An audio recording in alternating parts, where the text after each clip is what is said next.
Nahulikam ang pagpapaputok ng baril ng lasing na gwardya sa Abra. Nakunan din ng video ang pagbangga ng humaharurot na kotse sa isang matanda sa Batangas. Yan at iba pa sa mainit na balitang probinsyang hatid ni Mark Zambrano.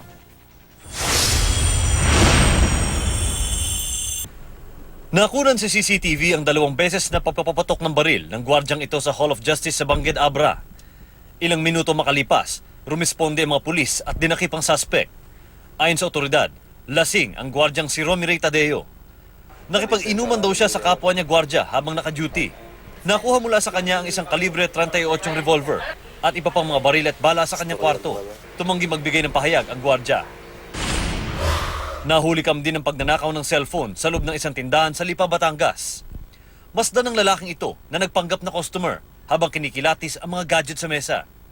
Maya-maya pa, napansin niya ang isang cellphone na naiwan pala ng customer. Pasimple niya itong dinampot, saka inilagay sa kanyang bulsa. Natunto naman ng mga pulis ang suspect mula sa impormasyong inilagay niya sa application form ng cellphone shop. Sa Lipa pa rin, patay ang isang lolo matapos mabunggo ng humaharurot na kotse. Ayon sa mga pulis, nawalan ng kontrol sa manibela ang driver ng kotse, kaya ito bumangga sa poste bago nabunggo ang biktima. Nangako naman siya na tutulong sa gastos sa pagpapalibing. Patay rin ng isang traffic enforcer sa Calamba, Laguna matapos siyang barilin ng nakaalitang motorista. Posible raw na nagugat ito sa pagtikit ng biktima sa suspect.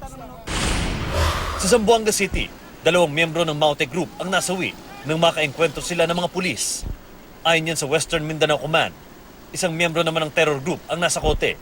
Ang Maute Group ang sinasabing nasa likod ng pagpapasabog sa Davao Night Market noong Setyembre at nasa likod umano ng mga panggugulo sa iba't ibang lugar sa bansa. Isang dwarf sperm whale naman ang napadpad at namatay sa Baloy, Cagayan de Oro City. Tagtad ito ng sugat at hinang-hina. Pinagkaguluhan pa raw ito at nilaro ng ilang bata bago ibinalik sa malalim na bahagi ng dagat. Ayon sa isang environmental group, posibleng nakadagdag ito sa paghihirap ng balyena kaya namatay, kabilang ang sperm whale sa mga endangered species. Muling paalala ng otoridad, ipagbigay alam agad sa kinauukulan ang mga napapadpad na large sea mammals sa mga baybayin. Mark Zambrano, GMA News.